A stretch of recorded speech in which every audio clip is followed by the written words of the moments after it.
بسم اللہ الرحمن الرحیم۔ السلام علیکم۔ قریش مکہ نے جب بیت رضوان کے احوال سنے تو ان پر مسلمانوں کا بہت زیادہ رعب طاری ہو گیا، تو انہوں نے صلح کرنے کے لیے سہیل بن عمرو کو بھیجا۔ سہیل بن عمرو نے لمبی گفتگو کی، آخر کار یہ شرائط طے ہوئیں۔ اس سال نبی اکرم صلی اللہ علیہ وآلہ وسلم مکہ میں داخل ہوئے بغیر واپس لوٹ جائیں گے۔ اگلے سال مکہ آئیں گے اور 3 روز قیام فرمائیں گے۔ ان کے ساتھ کوئی ہتھیار نہ ہوگا، صرف تلواریں ہوں گی، وہ بھی نیام کے اندر۔ فریقین میں 10 سال تک جنگ بند رہے گی۔ جو شخص محمد صلی اللہ علیہ وآلہ وسلم کے عہد میں داخل ہونا چاہے ہو سکتا ہے، اور جو شخص قریش کے عہد میں داخل ہونا چاہے وہ بھی ہو سکتا ہے۔ قریش کا جو آدمی مسلمانوں کی پناہ میں جائے گا مسلمان اسے واپس لوٹا دیں گے، لیکن مسلمانوں کا جو آدمی قریش کی پناہ میں آئے گا وہ اسے مسلمانوں کو واپس نہیں لوٹائیں گے۔ اس کے بعد حضرت محمد صلی اللہ علیہ وآلہ وسلم نے سیدنا علی رضی اللہ تعالیٰ عنہ کو بلایا اور انہیں لکھنے کے لیے کہا۔ فرمایا، لکھو بسم اللہ الرحمن الرحیم۔ سہیل بن عمرو بولا، ہم نہیں جانتے کہ رحمان کون ہے، اس لیے آپ اسے یوں لکھیے، بسمک اللہم۔ نبی کریم صلی اللہ علیہ وآلہ وسلم نے فرمایا، ایسے ہی لکھ دو۔ پھر آپ صلی اللہ علیہ وآلہ وسلم نے املا لکھوائی۔ یہ وہ بات ہے جس پر محمد رسول اللہ صلی اللہ علیہ وآلہ وسلم نے مصالحت فرمائی ہے۔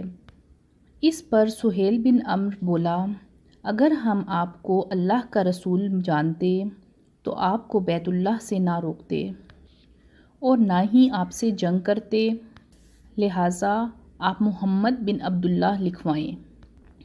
آپ صلی اللہ علیہ وآلہ وسلم نے فرمایا، میں اللہ کا رسول ہوں اگرچہ تم لوگ جھٹلاؤ۔ پھر آپ نے سیدنا علی رضی اللہ تعالیٰ عنہ کو حکم فرمایا، رسول اللہ کی جگہ محمد بن عبداللہ لکھ دو۔ سیدنا علی رضی اللہ تعالیٰ عنہ نے رسول اللہ مٹانا گوارا نہ کیا۔ پھر نبی کریم صلی اللہ علیہ وآلہ وسلم نے خود مٹایا۔ پھر پوری دستاویز کے 2 نسخے لکھے گئے، ایک نسخہ قریش کے لیے اور دوسرا مسلمانوں کے لیے۔ صلح نامہ حدیبیہ کی شرائط ظاہری طور پر مسلمانوں کے لیے بہت سخت تھیں، اسی لیے بعض پرجوش مسلمانوں کو ان کے ماننے میں دقت پیش آ رہی تھی، لیکن جب خود رسول اللہ صلی اللہ علیہ وآلہ وسلم ان کو مان چکے، پھر انکار کی جرأت کون کر سکتا تھا؟ پھر چند ہی روز میں یہ ظاہر ہونے لگا کہ یہ شرائط مسلمانوں کے لیے بے حد فائدہ مند تھیں۔ ابھی صلح نامہ لکھا جا رہا تھا کہ سہیل بن عمرو کے بیٹے بیڑیاں گھسیٹتے ہوئے آ گئے۔ سہیل نے ان کی واپسی کا مطالبہ کر دیا۔ نبی کریم صلی اللہ علیہ وآلہ وسلم نے فرمایا، ابھی تو تحریر مکمل بھی نہیں ہوئی۔ اس پر سہیل نے کہا، اچھا تو پھر میں صلح نہیں کرتا۔ رسول اللہ صلی اللہ علیہ وآلہ وسلم نے فرمایا، اچھا تو تم اسے میری خاطر چھوڑ دو۔ سہیل بولا، یہ بھی نہیں ہو سکتا۔ پھر سہیل اپنے بیٹے جندل کو مارنے لگا۔ اس کے بیٹے نے چیخ کر کہا، مسلمانوں، کیا میں مشرکین میں واپس بھیج دیا جاؤں گا کہ وہ مجھے میرے دین سے فتنے میں ڈالیں؟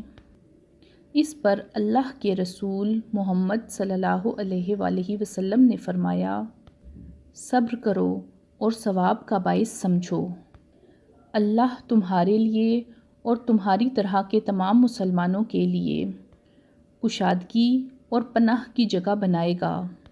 ہم نے مشرکین سے صلح کر لی ہے، ہم نے ان کو اور ان لوگوں نے ہمیں عہد دیا ہے، اس لیے ہم بدعہدی نہیں کر سکتے۔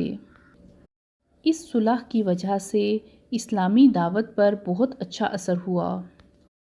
عام عرب سے ملنے اور ان کو اسلام کی دعوت دینے کا موقع مسلمانوں کے ہاتھ لگا۔ چنانچہ لوگ بکثرت اسلام میں داخل ہونے لگے اور صرف 2 سال میں مسلمانوں کی تعداد اتنی ہو گئی کہ 19 برسوں میں نہیں ہوئی تھی۔ اکابرین قریش، جو کہ قریش کا نچوڑ تھے، یعنی عمرو بن عاص، خالد بن ولید اور عثمان بن طلحہ جیسے حضرات، اپنی رغبت اور مرضی سے اسلام کے دائرے میں داخل ہونے کے لیے نبی کریم صلی اللہ علیہ وآلہ وسلم کی خدمت میں حاضر ہوئے۔ رسول اللہ صلی اللہ علیہ وآلہ وسلم کے ہاتھ پر بیعت کی۔ وہ اپنی جان، مال اور اپنا سب کچھ قربان کرنے کو تیار تھے۔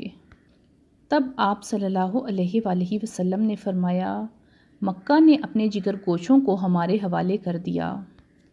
محرم 7 ہجری میں رسول اللہ صلی اللہ علیہ وآلہ وسلم نے خیبر کا قصد فرمایا۔ اس موقع پر ان لوگوں نے بھی اجازت مانگی جو حدیبیہ کے موقع پر پیچھے رہ گئے تھے۔ آپ صلی اللہ علیہ وآلہ وسلم نے اعلان فرمایا، میرے ساتھ وہی روانہ ہو جسے جہاد کی خواہش ہو، رہا مال غنیمت تو اس سے کچھ نہیں ملے گا۔ اس کے نتیجے میں آپ صلی اللہ علیہ وآلہ وسلم کے ساتھ بیت رضوان والے 1400 افراد ہی روانہ ہوئے۔ آپ صلی اللہ علیہ وآلہ وسلم نے مدینے کے انتظامات سبا اور فودا بن غفاری رضی اللہ تعالیٰ عنہ کے سپرد کیے، پھر خیبر جانے والے جانے پہچانے راستے پر چل پڑے۔ تقریباً نصف راستہ طے کرنے کے بعد آپ صلی اللہ علیہ وآلہ وسلم نے ایک دوسرا راستہ اختیار کیا جو ملک شام کی جانب سے خیبر پہنچاتا تھا۔ اس کا مقصد یہ تھا کہ یہودیوں کے لیے ملک شام کی طرف بھاگنے کا راستہ بند کر دیں۔ آپ صلی اللہ علیہ وآلہ وسلم نے سفر کی آخری رات خیبر کے پاس گزاری، مگر یہودی بے خبر رہے۔ پھر فجر کی نماز اندھیرے میں پڑھی اور سوار ہو کر خیبر کا رخ کیا۔ ادھر یہودی بے خبری میں اپنے بھاؤنڈے اور ٹوکریاں لے کر کھیتوں کی طرف جا رہے تھے۔ انہوں نے اچانک جب لشکر کو سامنے دیکھا تو چیختے ہوئے بھاگے، اللہ کی قسم، محمد لشکر سمیت آ گئے۔ نبی کریم صلی اللہ علیہ وآلہ وسلم نے فرمایا، اللہ اکبر، خیبر تباہ ہوا۔ جب ہم کسی میدان پر اتر پڑتے ہیں تو وہاں کے ڈرائے ہوئے لوگوں کی صبح بری ہو جاتی ہے۔ خیبر مدینہ منورہ سے 171 کلومیٹر شمال میں واقع ہے۔